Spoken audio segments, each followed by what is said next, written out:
जी नमस्कार। स्वागत है दोस्तों आपके अपने यूट्यूब चैनल हिंदी परीक्षा एसके पर। तो आज की इस वीडियो में हम लोग बात करेंगे MHD 2 के महत्वपूर्ण व्याख्याओं के बारे में, जो कि कई बार एग्जाम में देखने को मिलता है। सो बढ़ते हैं आगे और देखते हैं हमारा महत्वपूर्ण जो व्याख्या है। प्रश्न है, निम्नलिखित काव्यांश की विस्तृत व्याख्या कीजिए। तो ये जो व्याख्या का काव्यांश दिया हुआ है, इसको हमें व्याख्या जो दी है इसको व्याख्या करना है। ठीक है, मतलब काव्यांश को व्याख्या में बताना है, जो कि आप लोगों के MHD 2 में 3 प्रश्न लिखने के लिए दिया जाता है। प्रश्न है, बाँधो ना नाव इस ठाव बंधु, पूछेगा सारा गांव बंधु। वह घाट वही जिस पर हंसकर यह कभी नहाती थी धंसकर।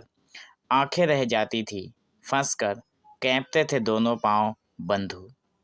वो हंसी बहुत कुछ कहती थी, फिर भी अपने में रहती थी। सबकी सुनती थी सहती थी, देती थी सबके दांव बंधु। तो ये प्रश्न पूछा गया है पिछले एग्जाम में। सो इसको आप लोग ध्यान से एक बार देख लीजिए। हम लोग आगे बढ़ते हैं, इसका व्याख्या देखेंगे। सो बढ़ते हैं आगे और हमारा आंसर है, इस काव्यांश की विस्तृत व्याख्या निम्नलिखित है। भूमिका में हम लोग लिखेंगे कि सूर्यकांत त्रिपाठी निराला की यह इस रचना में स्मृतियों, भावनाओं और मानव जीवन के सुंदर चित्रण को देखा जा सकता है। ठीक है, और बताया गया है कि यह जो कविता है वो हमें अतीत के उन पलों में ले जाती है जो मनुष्य के जीवन का अभिन्न हिस्सा है।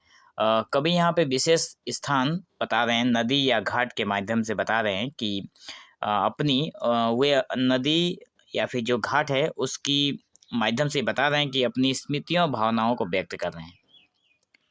ठीक है, आगे है पंक्ति 1 नंबर में कहा गया है, बाँधो ना नाव इस ठाव बंधु, पूछेगा सारा गांव बंधु। तो इसका जो सारांश है वो है, कवि कहते हैं कि इस स्थान पर नाव मत बांधो, क्योंकि यह जगह विशेष है जहाँ बीते दिनों की कई यादें छिपी हैं। यह वही जगह है जो उनके अतीत से जुड़ी हुई है। यहाँ पे लेखक के अतीत से जुड़ी हुई अपने घटना के बारे में बता रहे हैं कि नाव बांधने को मना कर रहे हैं। ठीक है, इस स्थान पर की गई हर गतिविधि का गवाह पूरा गांव है। बता रहे हैं कि पूछेगा सारा गांव, मतलब इस जगह पर जो भी घटना घटी है उसका सारा गांव गवाह है, मतलब सबूत के तौर पर है। इसीलिए यहाँ कुछ भी करते समय गांव के लोग इसे जान ही लेंगे। ये जो पंक्ति लिखा हुआ था, इसका हम लोगों ने पंक्ति दिया, और इसका अगर हम लोग और सहज भाषा में समझे तो इसका अर्थ बताया गया है कि यह पंक्ति अतीत के गहरे जुड़ाव और स्थान विशेष की महत्ता को व्यक्त करती है। कवि अपने भावनात्मक संबंध को इस घाट से जोड़ते हैं, मतलब कवि भावुक हैं, और मतलब ये जो लाइन लिखे हैं वो भावुक होकर लिख रहे हैं, और भावनात्मक जो संबंध है इससे वो जोड़ कर देखते हैं। आगे बताया गया है, वह घाट वही जिस पर हंसकर यह भी नहाती थी धंसकर। आंखें रह जाती थी फंस कर, कांपते थे दोनों पांव बंधु। यहाँ पे बता रहे हैं कि यह कवि यहाँ जो कवि हैं वह उस लड़की या व्यक्ति का चित्रण कर रहे हैं जो कभी इस घाट पर नहाया करती थी। उसकी हंसी में सहजता और खुशी थी।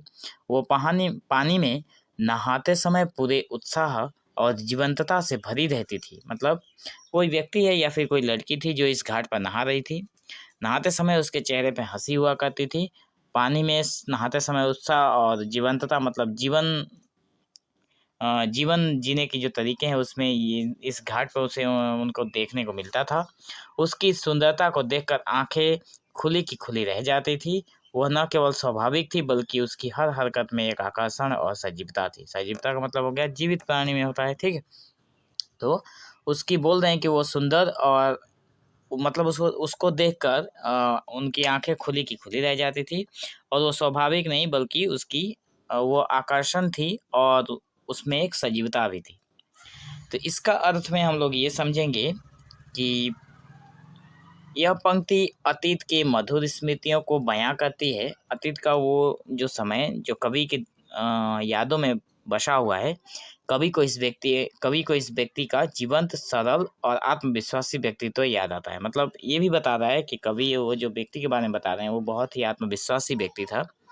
ठीक है, आगे बता रहे हैं, तीसरे नंबर पंक्ति में है, वो हंसी बहुत कुछ कहती थी, फिर भी अपने में रहती थी, सबकी सुनती थी, सहती थी, देती थी सबके दाव बंधु। मतलब कवि उस लड़की के स्वभाव को व्यक्त कर रहे हैं। उसकी हंसी केवल एक बाहरी अभिव्यक्ति नहीं थी। जब वो लड़की हंसती थी तो सिर्फ बाहर से दिखावा नहीं करती थी, बल्कि उसमें एक गहराई भी थी। वह जीवन के हर पहल को समझती भी थी और वह अपने भावों को जाहिर किए बिना भी बहुत कुछ कह जाती थी। मतलब वो अपने मुंह से कुछ बोले बिना भी बहुत कुछ बोल जाती थी, बिना शब्द बोले। उसके स्वभाव में उसका जो व्यवहार था वो आत्मनिर्भरता था, अपने ऊपर, खुद के ऊपर निर्भर थी, सहनशीलता थी उसमें, और दूसरों के प्रति जो संवेदनशीलता होनी चाहिए हमारे बीच वो भी थी उस व्यक्ति में या फिर उस लड़की में। वह अपनी बात ना कहकर भी दूसरों को समझने और उनके साथ देने में सक्षम थी। मतलब वो अपनी बात नहीं करती थी और अपने मुंह से बिना कुछ बोले भी दूसरों के साथ या फिर दूसरों की बातें समझती थी और उनके साथ उनका साथ देने में वो कभी मना नहीं करती थी और सक्षम थी। तो इस पंक्ति का अर्थ है कि इस पंक्ति में कवि ने उस व्यक्ति के स्वभाव का गहन विश्लेषण किया है। यह व्यक्ति न केवल सरल और सजीव थी, बल्कि दूसरों की खुशी का भी ध्यान रखती थी।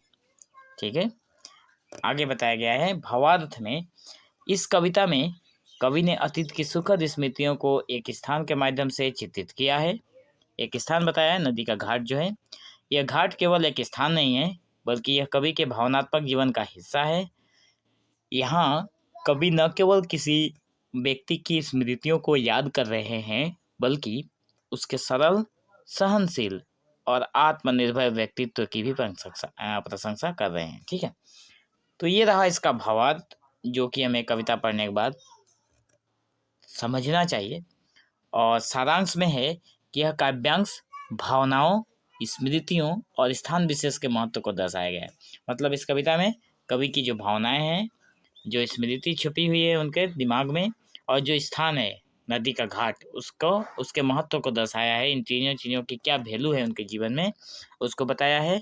यहाँ यह कविता हमें यह सिखाती है कि जीवन की छोटी छोटी चीज़ें भी गहरी यादों का हिस्सा बन सकती है।